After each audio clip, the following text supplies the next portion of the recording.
자, 오늘은 본문 말씀을 중심으로 떡 12덩이 이런 제목으로 레위기 말씀 계속 이어가도록 하겠습니다. 자, 지난주에 봤던 사진이에요. 사진 다시 한번 좀 띄워주시겠습니까?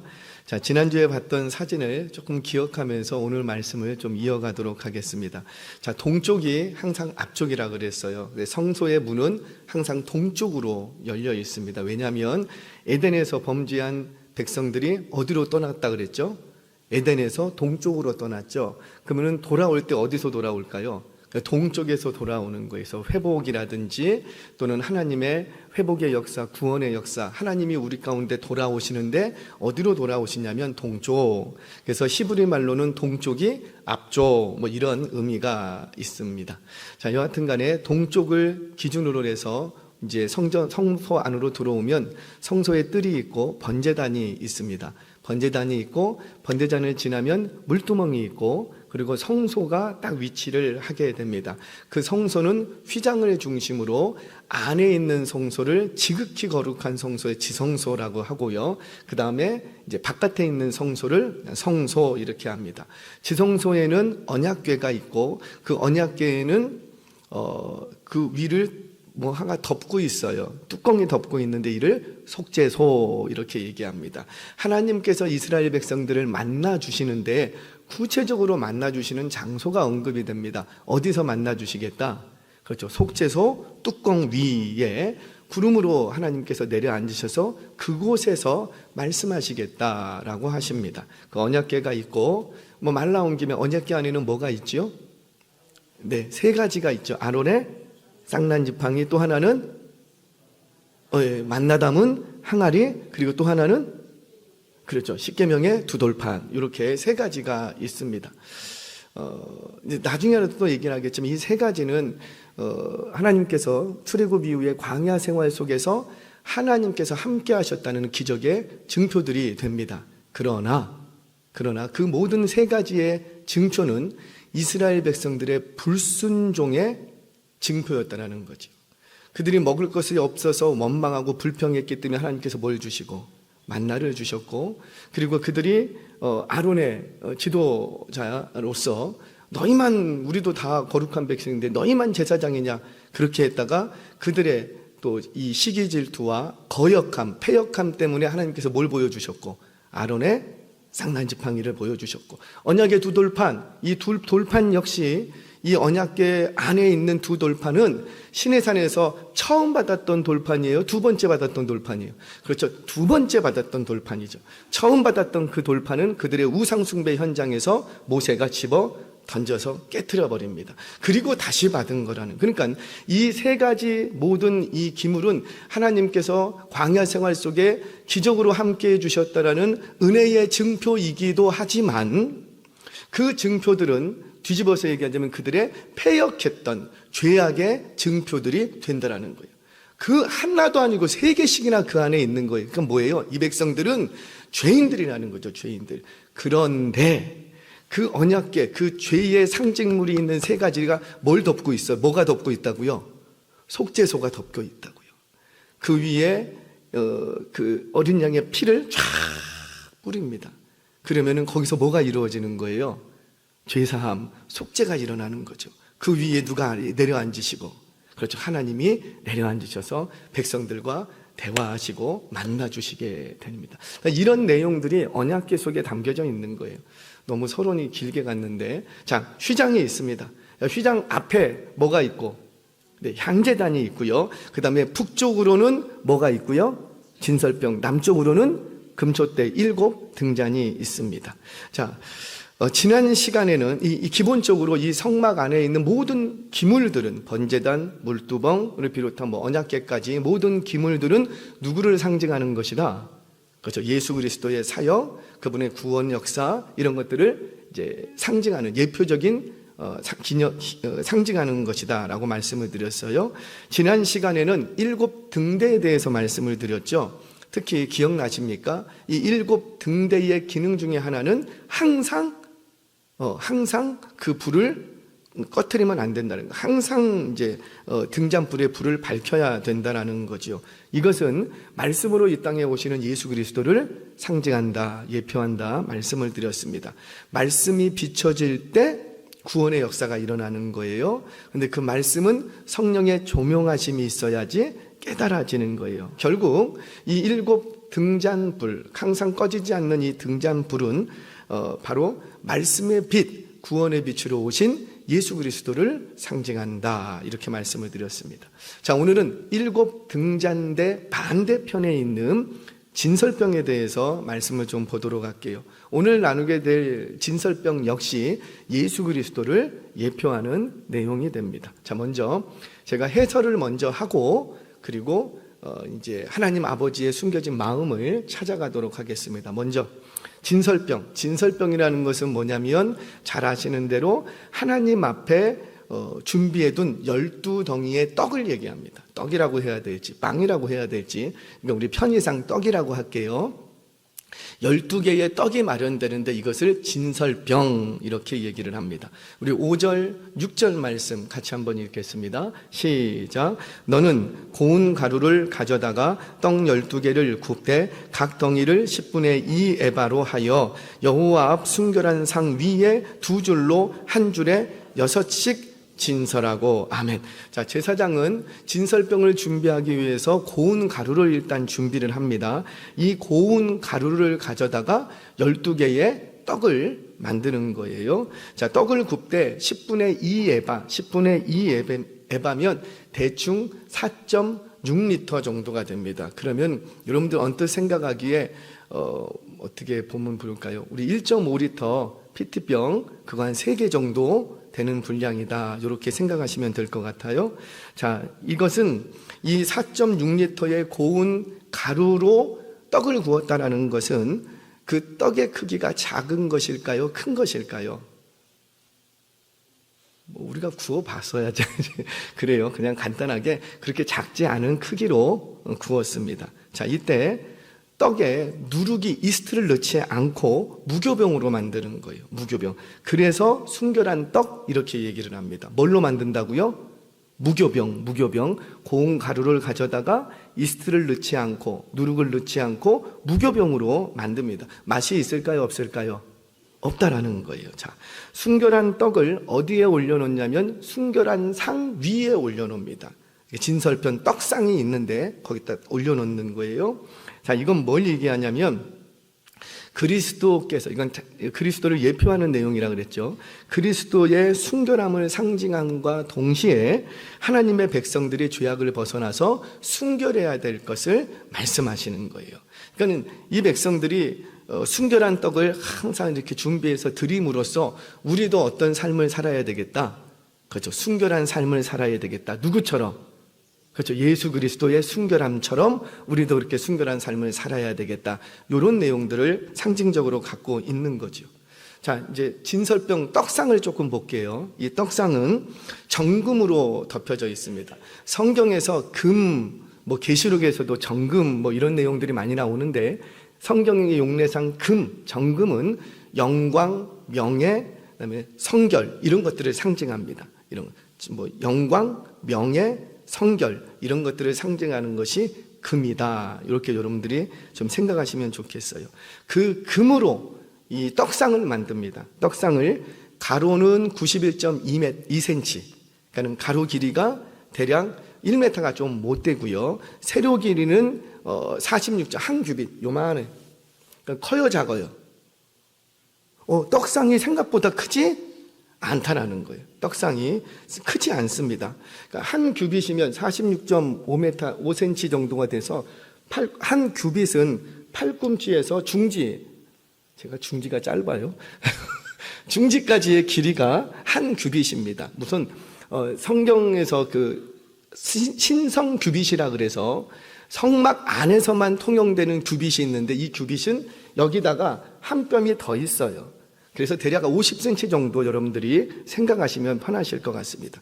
가로가 91cm, 91.2cm, 세로가 한 50cm, 요만큼 되는 거예요.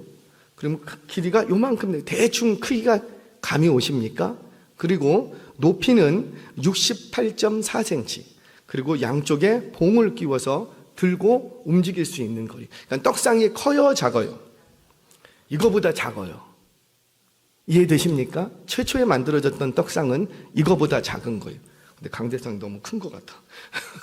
이거보다 작은 거예요. 자, 거기다가 떡 12덩이를 올려놓습니다. 근데 올려놓는 방식이 두 줄을 올려요. 두 줄을.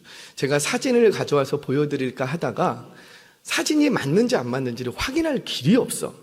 왜냐하면 히브리 언어의 독특성 때문에 이게 맞는다는 보장이 없어서 제가 사진을 안 보여드려요. 안 보여드리고 그냥 말씀에 있는 그대로만 이렇게 전해드리려고 합니다.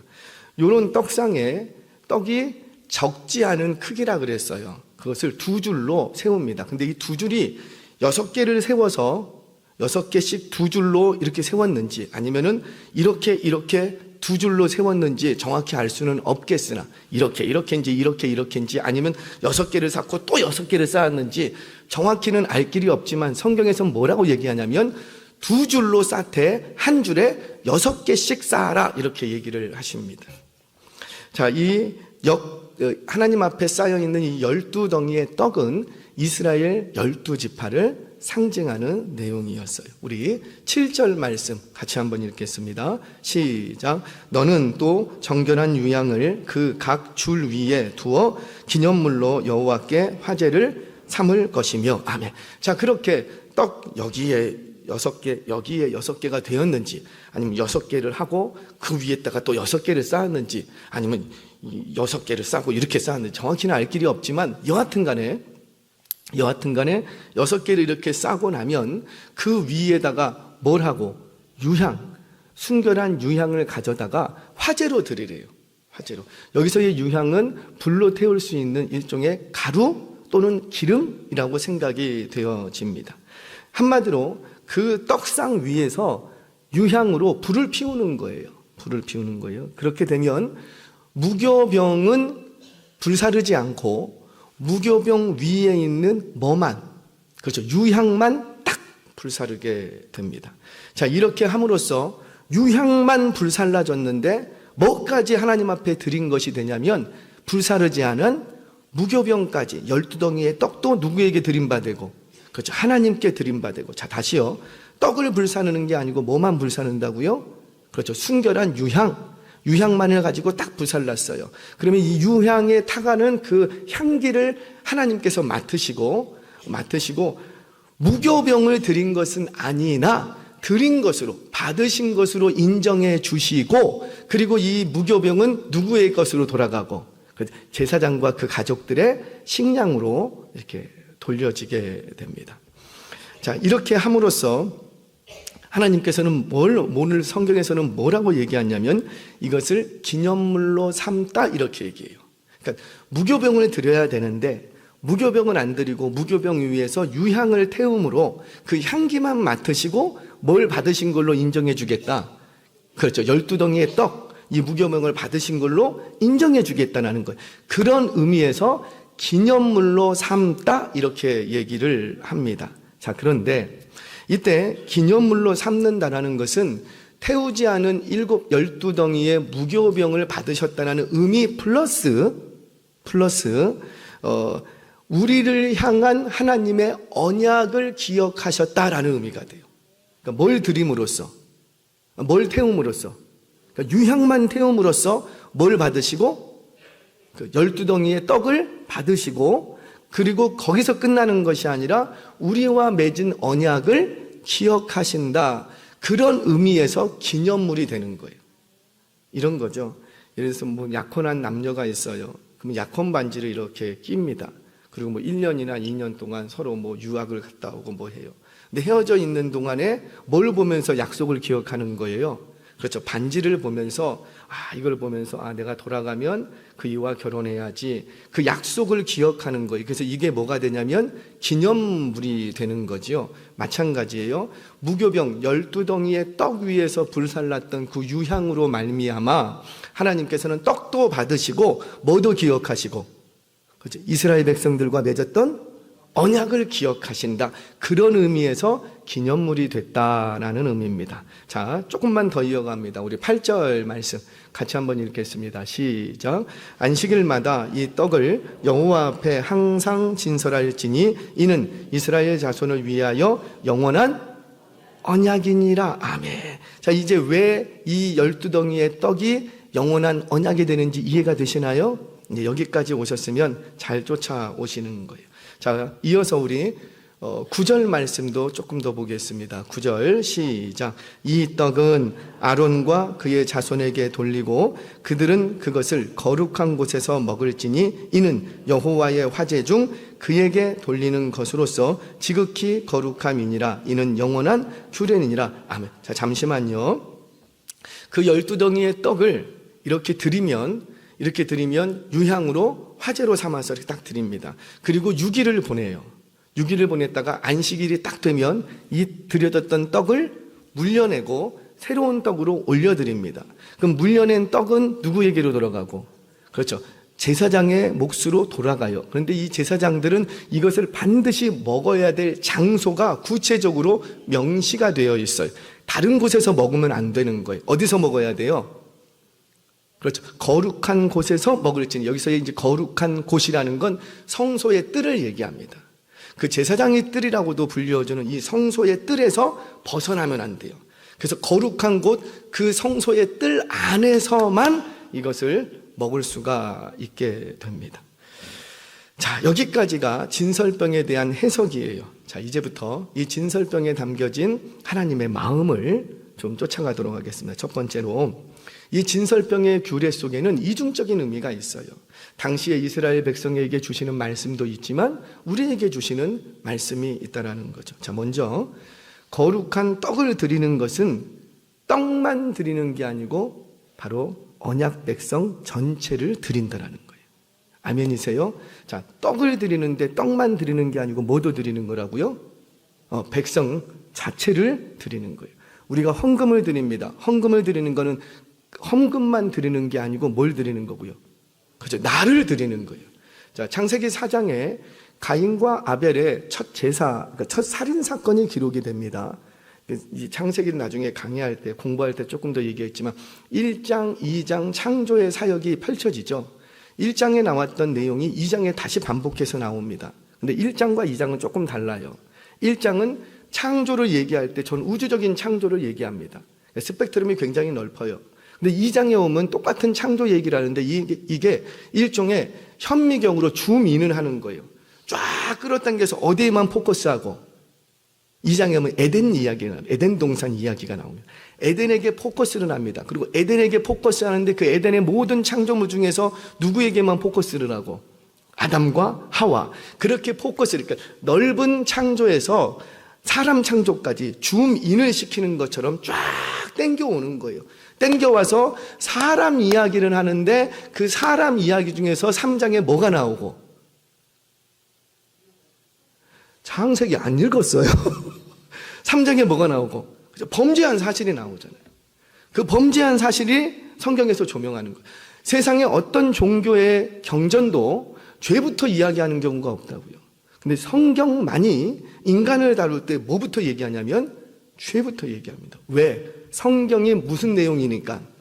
그 죄에서 우리를 구원하시는 구원 사상에 담겨진 이야기 때문에.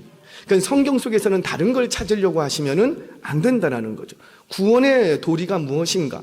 그 구속사를 발견하고 구원을 얻은 백성에게 어떤 축복들이 주어지는가? 구원받은 백성이 어떤 삶을 살아야 되는가? 구원의 완성은 어떻게 이루어지는가? 구원을 지켜가기 위해서는 어떻게 하는가? 이 모든 구원에 관한 내용이 다 담긴 게 66권이라고요. 그래서 사실은 구원은 짤막한 게 쉽게 얘기하기가 절대 쉽지가 않은 내용이에요. 우리는 예수 믿으면 구원받습니다. 맞아요. 그게 성경 66권을 꼭 짜면 딱 나오는 한 방울이에요. 근데 그 한 방울을 성경은 66권으로 풀었다고요. 그래서 성경 속에서는 우리가 뭘 발견해야 되겠다? 그렇죠. 구원을 발견해야 되는 거예요. 아멘이세요? 그래서 창세기를 발견해도 뭐가 보이고? 구원. 복음서를 봐도 뭐가 보이고? 구원. 지금 요즘 호세아서를 새벽에 보는데 호세아서를 봐도 뭐가 보여야 되고? 구원. 계시록을 봐도 구원, 그러니까 구원이 선명하게 보여지는 책이 바로 66권이에요. 그래서 성경은 어디를 봐도 뭐가 분명하게 보여진다? 구원. 그래서 성경은 구원을 얻기에 충분하다라고 얘기를 합니다. 자, 여하튼 이 속에 우리가 하나님 앞에 우리가 뭔가를 드리는 것은 가인과 아벨 이야기를 하려고 그랬죠. 창세기 4장에, 그러니까 3장까지 범죄 얘기가 끝나고 4장에 무슨 내용이 나올까요? 그렇죠. 가인과 아벨. 그것도 서로 뭐 생일상 차려주고 그런 얘기예요? 아니, 무슨 얘기예요? 와, 그 아담이 자녀가 사실은 하루 이틀 산 게 아니잖아요. 그 자녀들과 사면서 왜 좋은 일이 없었겠습니까? 근데 성경에는 행복한 이야기를 기록했어요, 안 했어요? 안 하고 뭐만 딱 기록해요? 형이 동생을 쳐 죽인 사건을 기록합니다. 뭘 얘기할까요? 자, 앞에 뭐가 등장했고? 죄. 그러니까 죄인이기 때문에 우리가 하는 일이 항상 뭐였다? 그 죄밖에 없다라는 거예요. 범죄로 나아간다라는 거예요. 자, 그런데 그 과정 속에서 중간에 예배가 딱 걸립니다. 근데 그 살인 사건의 빌미, 동기, 범죄 동기가 뭐였더라? 하나님께서 아벨의 제사는 받으시고 가인의 제사는 안 받으시고, 제사를 우리 하나님이 좀 받으실 때 다 받아주시면 얼마나 좋아. 그러면 서로 죽이고 싸울 일 없잖아요. 그런데 하나님이 어떻게 하신 거예요? 아벨의 제사는 받으시고 가인의 제사는 안 받으셔도. 왜 그랬죠? 여러 가지 해석이 있어요. 뭐 피의 제사였는데 피로 안 들여서 가인의 제사를 안 받았다. 뭐 여러 제사가 있는데 사실은 다 차지하고, 자, 우리 이왕 좀 살펴보는 건 창세기 4장을 한번 좀 보죠. 제가 자막은 안 드렸는데 창세기 4장을 조금 보죠. 4장을 히브리서가 가지 않고 창세기 4장 안에서 해결을 할게요. 자, 우리 성경을 찾으시는 분들은 자막 없어요. 그냥 같이 보겠습니다. 자, 우리 4장 조금만 읽어볼게요. 4장 1절 같이 읽겠습니다. 시작. 아담이 그의 아내 하와와 동침하매 하와가 임신하여 가인을 낳고 이르되 내가 여호와로 말미암아 득남하였다 하니라. 2절 같이 읽습니다. 그가 또 가인의 아우 아벨을 낳았는데 아벨은 양치는 자였고 가인은 농사하는 자였더라. 자, 3절 시작. 세월이 지난 후에 가인은 땅의 소산으로 제물을 삼아 여호와께 드렸고. 잠깐만요. 가인이 왜 땅의 소산으로 제물을 드렸죠? 그렇죠. 원래 뭐 하시는 분이니까, 농사하시는 분이니까 자기의 있는 것, 하나님이 주신 것으로 드리는 거는 잘못된 게 아니에요. 자, 4절 같이 읽겠습니다. 시작. 아벨은 자기도 양의 첫 새끼와 그 기름으로 드렸더니 여호와께서 아벨과 그의 제물은 받으셨으나. 자, 잠깐만요. 여기 자막도 띄워주셨네. 여기에 굉장히 중요한 조사 하나가 붙습니다.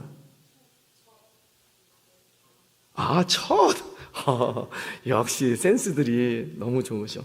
자, 아벨은 4절 뭐라 그래요? 아벨은 자기 도. 무슨 말이에요? 그러니까 누가 드리는 걸 보고, 그렇죠, 형이 하는 걸 보고 자기도 제사를 드린 거예요. 그러니까 첫 새끼 이런 걸 다 차지하고 제일 중요한 단어는 사실 뭐냐면 자기도 이거였다. 근데 뒤늦게 자기가 드렸다. 누가 하는 걸 보고? 형이 하는 걸 보고. 그랬으면은 하나님께서 가인의 예배도 받아주셔야지. 그런데 자기도 모르겠어요. 이 자기도라는 어감이 원래는 드릴 생각이 없었는데, 아니면 드릴 줄을 몰랐는데, 형아를 이렇게 보니까 형아가 뭐하러 가는데 자기의 소산물을 가지고 가서 뭘 해? 그걸 보니까는 이 아벨도 어떻게 했다는 거예요? 자기도 나도 제사해야 되겠구나. 여기는 추수감사제입니다. 사실은 오늘날로 말하자면 자기도 드려야 되겠구나, 이렇게 판단을 한 거예요. 그리고 드렸어요. 드렸는데 문제는 뭐예요? 하나님께서 한쪽만 받으셨다는 거예요. 왜 받으셨는가? 자, 5절 같이 한번 읽겠습니다. 5절 시작. 가인과 그의 재물은 받지 아니하신지라. 가인이 몹시 분하여 변하니. 아멘. 자, 4절 한번, 가인 4절 한번 볼게요. 4절 다시 한번 시작. 아벨은 자기도 양의 첫 새끼와 그 기름으로 드렸더니 여호와께서, 자, 뭘 받으신 거예요? 아벨의 재물만 받으신 게 아니라는 거예요. 뭐와 뭐를 받으시고? 아벨과 제사를 받은 것이, 재물을 받은 거예요. 그러니까 뭐가 먼저 선행이 된 거예요? 아벨은 제사 드릴 때 뭘 먼저 드린 거예요? 자기를 드린 거예요. 자기를 드리고 뭐와 같이 드리고 그 합당한 자기의 소득물이 있으니까 재물을 드린 거예요. 그러니까 하나님께서는 뭘 받으신 거예요? 그렇죠. 아벨과 그의 재물을 받으신 거예요. 그런데 하나님께서 가인의 제사를 왜 거부하십니까? 5절로 다시 넘어가면, 자, 시작. 가인과 그의 재물은 받지 않으시니라. 그러니까 왜 재물을 안 받으셨을까요? 뭘 안 받으시니까? 그렇죠. 가인을 안 받으신 거예요. 이건 무슨 얘기예요? 그의 평소의 삶이 어땠는지가 보여지는 거지요. 그가 하나님을 대해서 어떤 마음의 태도를 갖고 있었는지, 하나님을 공경하고 존중한 마음을 갖고 있었는지, 아니면 그냥 제사해야 된다고 하니까는 그냥 억지로 제사를 드렸는지 정확한 상황은 모르겠으나 분명한 건 뭐냐면 가인은 평소에 하나님을 공경하는 삶을 살았다 안 살았다? 안 살았다는. 그리고는 뭐만 갖춘 거예요? 예배 형식만 딱 갖춘 거예요. 종교적인 행위만 딱 남았던 거예요. 그러니 하나님이 속아요 안 속아요? 안 속아요. 그래서 뭘 안 받으시고? 가인과 그의 재물을 안 받아요. 사랑하는 여러분, 우리는 오늘도 제사합니다. 오늘도 예배하고 우리는 하나님 안에서 믿음 안에서 모든 봉사와 헌신과 충성을 다합니다. 그러나 먼저 나를 드릴 수 있는 저와 여러분 되시기를 주의 이름으로 축원합니다. 자, 다시 본문으로 돌아와서 오늘 그 얘기를 하는 거예요. 그 얘기. 떡을 드리는 것이 아니고 사실은 뭘 드리는 거라? 이스라엘 백성 전체를 드리는 거라는 거예요. 즉 이것은 이스라엘 백성이 하나님 앞에 보여주어야 할 충성과 헌신을 나타내는 것입니다. 이 충성과 헌신이 하나님 앞에 설 때마다 항상 있어야 된다. 아멘이세요? 항상 있어야 된다. 사랑하는 여러분, 진설병이 매 안식일마다 새로운 것으로 교체되어서 배설되었던 것처럼 우리의 헌신과 충성도 항상 새 것으로 드리시는 결단이 있기를 주의 이름으로 축원합니다. 새 것, 무슨 말이에요? 하나님 앞에 드려지는 헌신과 충성은 과거형이 되면 안 된다. 항상 하나님 앞에 헌신하고 충성할 때는 항상 어떤 형으로 드려야 되고? 현재형, 미래형도 아니에요. 앞으로 드리겠습니다. 이렇게 해주시면 내가 이렇게 하겠습니다. 아니라는 거예요. 하나님 나에게 이거 주시면 내가 이렇게 하겠습니다가 아니라는 거예요. 내가 옛날에 주여 내가 이렇게 했었죠? 이게 아니라는 거예요. 그러니까 우리가 하나님 앞에 보여야 될 올바른 헌신과 충성의 모습은 먼저 나를 드리는 건 당연한 것이고 나를 드릴 때에 항상 현재형으로 드려야 된다는 거예요. 늘 처음인 것처럼 늘 새로운 마음과 결단으로 헌신해야 된다는 거죠. 우리는 종종 헌신 예배를 드립니다. 제가 참 이제 딜레마에 빠지는 것이 헌신 예배가 뭐라고 해야 될까요? 목회 일정이라고 생각하시면 안 돼요. 연례 행사라고 생각하시면 안 되는 거예요. 헌신은 1년에 한두 번 드리는 헌신 예배가 있는데 그 헌신 예배를 통해서 우리의 마음이 새로워지는 거예요. 아멘이세요?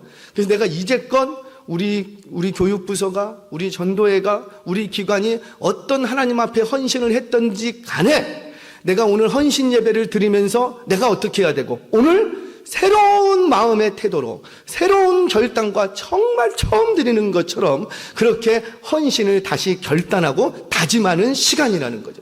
그러지 않으면 죄송해요. 종교행위적으로 남아버립니다. 우리 하나님은 절대 속지 않으십니다.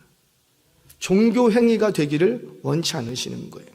호세아서 새벽에 말씀드릴 거지만 여러분 호세아서 그 시대적인 배경 속에 제사를 안 드렸는가? 하나님을 몰랐는가? 하나님 앞에 절기와 예배를 안 지켰는가? 아니라는 거예요. 할 것 다 하면서도 여전히 마음은 어디로 향해 있고? 바알에게 향해 있고, 세상에 향해 있고, 뭔가 세상이 나에게 좀 더 흡족해 해주는 것이 있으면 영원한 것을 추구하지 못하고 지금 당장 나의 배고픔을 달래주면 그걸 쫓아갔던 민족이 북이스라엘의 민족이라는 거죠. 사랑하는 여러분, 저와 여러분들의 헌신과 충성이 과거형이 되지 않기를 바랍니다. 그렇다고 미래형이 되지 않기를 바랍니다. 오늘 지금 날마다 새로운 결단과 날마다 새로운 마음으로 하나님 앞에 드려지는 충성과 헌신이 되시길 주의 이름으로 축원합니다. 자, 이것이 이제 이 떡을 드리는 내용 첫 번째. 또 두 번째, 떡은 풍요와 축복을 상징합니다. 떡은 풍요와 축복. 제가 이 얘기는 사명과 관련해서 얘기를 드리려고 해요. 자, 떡을 먹음으로 우리가 에너지원을 가지게 되는 거지요.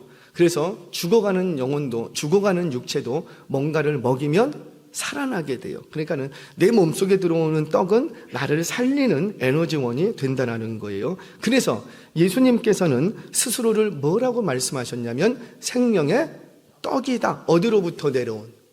그렇죠. 하늘로부터 내려온 생명의 떡이다. 그러니까 너희들이 이 땅에서 어떤 수단과 노력으로 얻을 수 있는 게 아니라는 거예요. 자, 우리 성경 봅니다. 요한복음 6장 35절 상반절 말씀 같이 한번 읽겠습니다. 시작. 예수께서 이르시되 나는 생명의 떡이니 내게 오는 자는 결코 줄이지 아니할 터이요. 아멘. 그러니까 생명의 떡이 되시는 그리스도를 먹음으로 그분으로 인해서 우리는 살찌고 그분으로 인해서 우리는 풍요롭게 되는 거예요. 아멘이세요? 그래서 모든 풍요와 생명의 근원은 누구시라? 예수님. 아멘이세요? 크게 하셔도 돼요. 아멘이세요? 자, 예수님이 나의 생명과 모든 축복의 근원이 되신다는, 즉 그리스도로 인해서 그리스도가 내 안에 들어오심으로 내 안에 생명이 흘러 넘치고 풍요가 주어진다는 거예요. 자, 이 말을 구약에서 처음에 어떻게 얘기를 했냐면 하나님께서 아브라함을 부르셔서 이 약속을 해주십니다. 아브라함에게 뭐라고 얘기하죠? 너는 복의 시작이 되니까 복의 근원. 너는 복의 근원이라면 옛날 번역이어서 저도 그렇게 암송을 하고 있어서 복의 될지라. 복의 근원은 누구세요? 그렇죠. 하나님이시죠. 그래서 옛날 성경에는 복의 근원이 복의 시작 뭐 이렇게 얘기를 했는데 이렇게 보니까는 복의 근원과 복의 시작은 누구밖에 안 계시고 그러니까 하나님. 그래서 개역 개정에서는 좀 바꿨어요. 뭐라고 바꿨냐면 너는 복이 될지라. 여기서의 복이라는 건 뭡니까? 땅 부자를 얘기해요? 아니고 믿음으로 의롭게 되는 그 첫 시작이 될 것이다 이 말이에요. 첫 시작이 될 것이다. 자, 그렇게 이 아브라함에게 너는 복이 될지라 너로 말미암아서 온 열방이 복을 받게 될 것이다 이렇게 약속해 주십니다. 자, 그처럼 이 땅을 살아가고 있는 우리 그리스도인들, 예수 그리스도를 생명의 떡으로 갖고 있는 우리들이 바로 이 세상을 향해서 뭘 흘려보내야 되고 생명을 흘려보내고 축복을 흘려보내는 거예요. 아멘이세요? 그래서 저와 여러분들을 향해서 흔히 당신은 축복의 통로입니다. 거기 축복의 통로입니다. 아멘이세요? 내가 먼저 예수 믿은 내가 축복의 통로가 되어서 우리 가정에 생명과 축복을 풍요를 흘려보내는 인생들 되시기를 축원합니다. 저수지에 깨끗한 물이 있어요.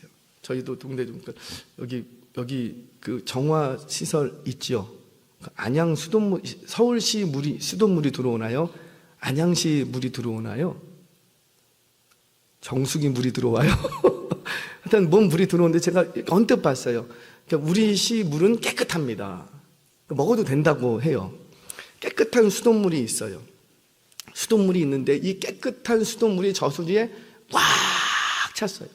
보기만 해도 풍요로워. 만족이 돼. 보기만 해도 막 해갈이 되는 것 같아. 그런데 이 물을 먹으려면 우리 집까지 어떻게 해와야 돼요? 뭔가를 끌고 와야지 돼요. 끌고 와요. 통로가 필요하다는 거죠. 그럼 통로만 있으면 다 돼요? 아니에요. 어떻게 해줘야 돼요? 그렇죠. 수도꼭지가 있어야 되는 거예요. 수도꼭지가. 이스라엘 땅에는 식수원이 하나밖에 없습니다. 갈릴리 호수에서 나오는 그 물을 정수해서 식수원이 그거 하나밖에 없어요. 아니면 물을 사갖고 와야 되는 거고. 그러면은 우스개 얘기로 그들 젊은이들 사이에서 이렇게 해요. 우리가 당신과 내가 키스를 하고 싶으면 시간을 정해놓고 서로 어디에다가 입을 대고 있으면 되고, 그렇죠. 수도꼭지에 입을 대고 있으면 당신과 나는 키스를 하는 것이다. 이렇게 얘기를 해요. 왜? 모든 관이 하나밖에 없어요. 수로가 하나밖에 없어서 같은 시간대에 여러 사람이 입을 대겠죠. 같은 시간대에 되면은 이렇게 키스하는 것이다. 이렇게까지 젊은이들이 얘기를 합니다. 무슨 얘기냐면 아무리 깨끗한 물이 저수지에 꽉 차 있어도 그것을 내 가정에 내가 마시고 우리 가족들이 마시려면 반드시 누군가는 통로가 되어야 된다. 저는 여러분들이 수도꼭지가 되시기를 바랍니다. 그래서 여러분들이 예수 안에서 열려져 있으면 그 생명과 축복이 여러분들의 가정에 흘러갈 줄 믿으시기 바랍니다. 그런데 여러분이 닫혀 있으면 아무리 하나님이 주시려고 해도 그게 들어온다 안 들어온다? 안 들어온다. 저와 여러분들이 생명과 축복의 수도꼭지에 드시기를 주의 이름으로 축원합니다. 바로 이것이 떡상을 새 것으로 드리면서 우리에게 주시는 사명이라는 거예요. 사명. 그처럼 이거는 제 얘기가 아니죠. 제 얘기. 예수님께서는 이 떡상을 드리면서 이 예수님을 통해서 주님께서 하셨던 말씀이 있어요. 자, 우리 빈들로 한번 가보겠습니다. 빈들에서 오병이어의 기적을 일으키십니다. 이때 복음서를 보면 예수님께서 제자들에게 하셨던 한 말씀이 있어요. 자, 마태복음 14장 16절 같이 한번 읽겠습니다. 시작. 예수께서 이르시되 갈 것 없다. 너희가 먹을 것을 주라. 지금 적게 장정만 5천 명이라고요. 많게는 2만 명이 훌쩍 넘는다고 합니다. 그런데 빈들이에요. 빈들에서 어떻게 이 많은 사람들을 먹일 수 있겠어요?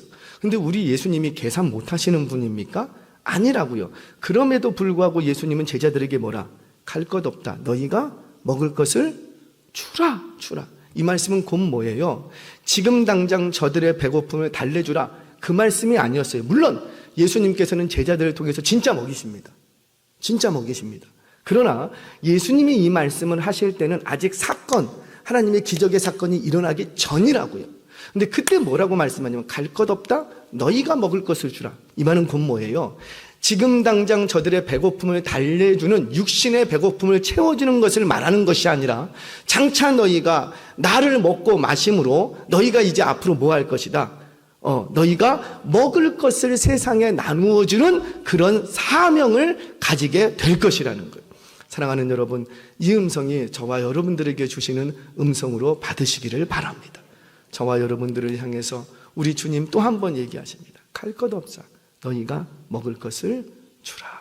이 떡을 공급할 수 있는 저와 여러분 되시기를 주의 이름으로 축원합니다. 자, 이것이 떡상을 물려내고 드리면서 우리에게 주시는 하나님 아버지의 마음이라는 거죠. 자, 사명과 관련해서 말씀을 드렸습니다. 자, 세 번째 마지막입니다.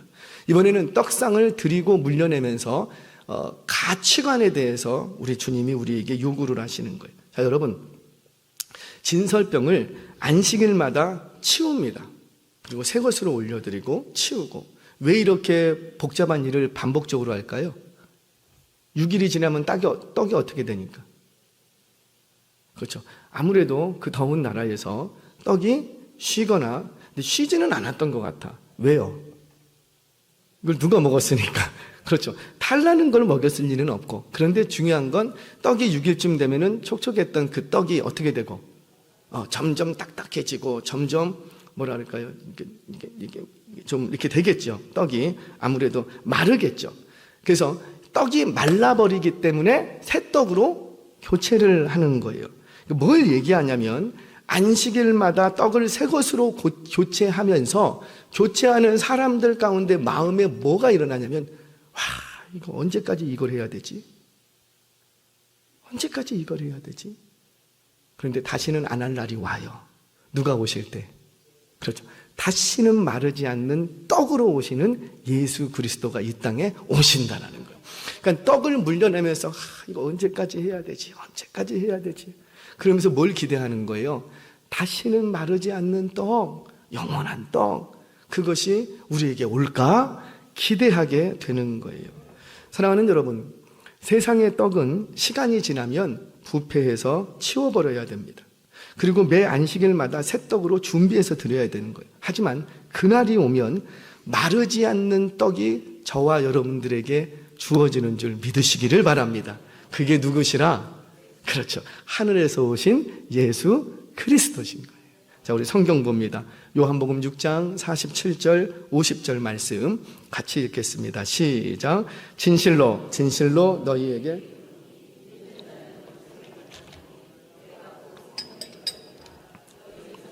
광야에서 만나를 먹었어도 죽었거니와 이는 하늘에서 내려오는 떡이니 사람으로 하여금 먹고 죽지 아니하게 하는 것이니라. 아멘. 예수님께서 친히 하신 말씀이라고요. 나는 생명의 떡이다.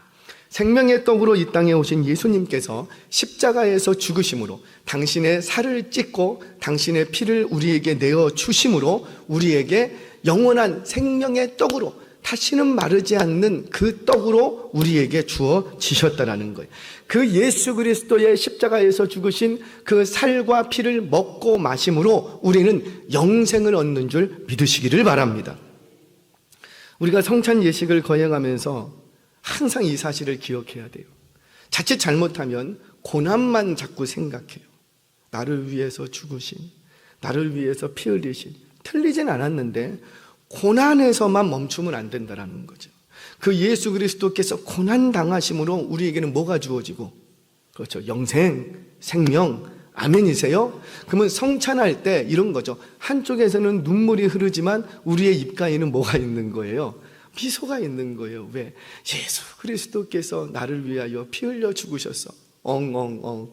그런데 그 죽으심으로 말미암아 내가 영생을 얻게 되었어. 하하하. 아멘이세요?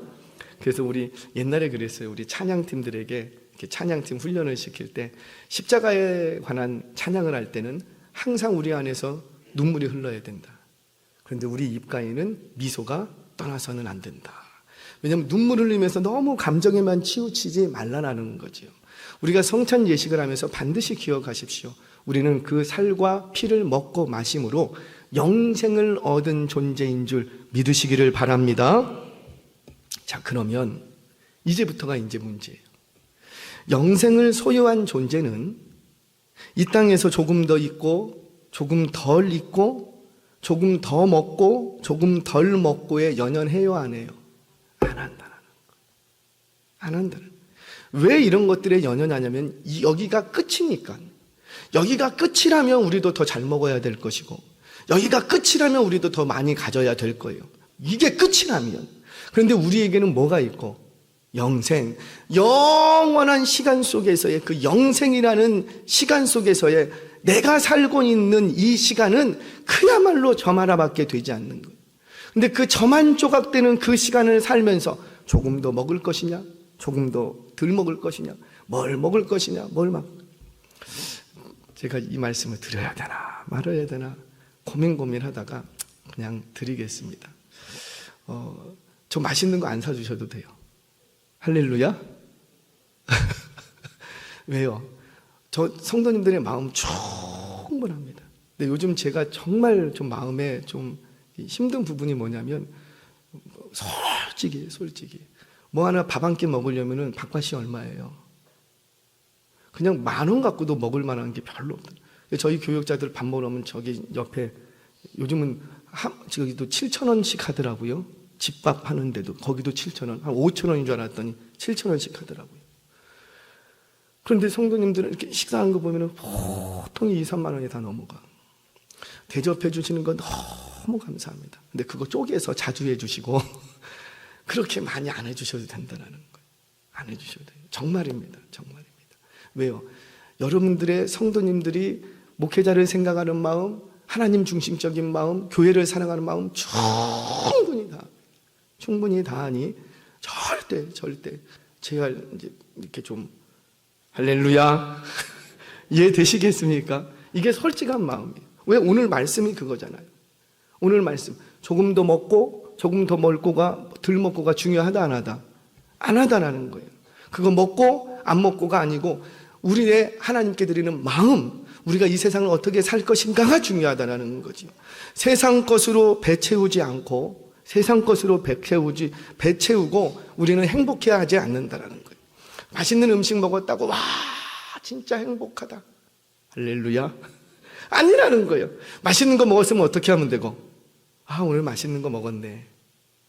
조금 뭐 그냥 떡볶이 먹었으면 어떻게 하고, 아 오늘 떡볶이 먹었네.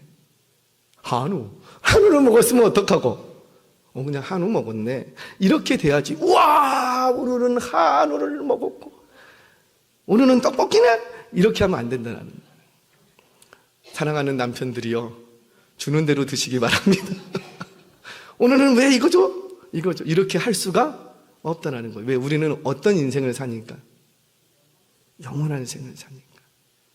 내가 영생을 소유하고 산다라는 것을 자꾸만 먼 훗날의 얘기로 생각하지 마시라는 거예요. 오늘 지금 내가 영생을 가졌다면 과연 우리가 이 세상을 짧지 않은 인생, 점 같은 인생이라 할지라도 이 인생을 우리가 어떻게 살아가야 될 것인가의 문제라는 거죠. 이 땅의 삶은 잠깐이라고 합니다. 많이 주셨습니까? 그러면 어떻게 하면 돼요? 누리실 만큼 누리세요. 저는 누리지 말라고 얘기하지 않습니다. 그러나 옆에 있는 타인도 생각하면서 함께 누릴 수 있는 여유로움이 있으시기를 바랍니다. 진정한 부자는 많이 가졌다고 해서 부자가 아니더라고요. 이건 제 얘기가 아니고 성경에는 나오지 않는 얘기나 진짜 부자들의 책을 이렇게 보면 공통점들이 있는데, 진짜 부자는 많이 가졌다고 해서 부자가 아니더라고요. 아세요? 뒷조사하면은 많이 가지신 분이 빚도 엄청 많아요. 이거는 수조 원에 달할 정도로. 그러니까 많이 가진 만큼 뭐도 많고요. 갚아야 될 것도 많은 사람들이 부자예요. 근데 진짜 부자는 소유에 많고 적음이 아니라 먹고 싶을 때 먹고 가고 싶을 때 가고 쉬고 싶을 때 쉴 줄 아는 사람. 이 사람이 진짜 부자래요. 진짜 내가 돈이 많지만 항상 바빠. 그런 사람은 진짜 부자가 아니래요. 돈에 쫓겨다니는 사람일 뿐이지. 진짜 부자는 가진 게, 먹고 싶은 게 있으면 그냥 먹으러 가.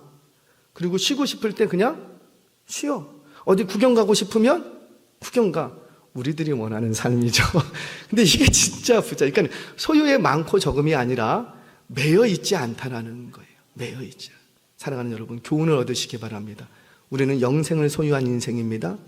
영생을 소유한 인생이라면 지금 당장 조금 더 먹고 덜 먹고, 지금 당장 조금 더 가지고 덜 가지고가 나를 묶지 않는다라는 거예요. 그 모든 것으로부터 진정으로 자유할 수 있는 저와 여러분 되시기를 바랍니다. 그래서 성경은 뭐라고 얘기합니까? 진리를 알지니 진리가 너희를 자유케 하리라. 진리가 뭔데? 우리는 예수 그리스도로 말미암아 영생을 얻었다라는 거예요. 말씀을 정리하겠습니다. 사랑하는 여러분, 주님만이 우리의 영원한 생명이 되십니다. 성소의 진설병이 아무리 거룩하라 할지라도 6일만 지나면 새 것으로 교체를 해야 돼. 그런데 우리 예수님은 마르지 않는 영원한 영생의 떡으로 이 땅에 오셔서 우리를 풍요롭게 하고 우리에게 영원한 생명을 주시는 살아있는 떡이랍니다. 그 예수 그리스도께서 십자가에서 죽으심으로 당신의 살과 피를 찢고 흘리심으로 우리에게 그 생명을 주셨어요. 저와 여러분들 영생을 소유했다면 이제 여러분들 주변에 가서 이 생명의 떡이 되시는 예수 그리스도를 전하시는 삶이 되시기를 바랍니다. 그래서 나만 풍요롭고 나만 자유한 인생이 아니라 주변에 힘들고 아파하는 그 모든 인생들에게 진정한 자유가 어디서 오는지 전하고, 그리고 내가 이 땅을 살아가는 동안에 조금 더 갖고 조금 더 없고 이것 때문에 너무 괴로워하지 마시고 진정으로 자유할 수 있는 저와 여러분들의 인생이 되시길 주의 이름으로 축원합니다.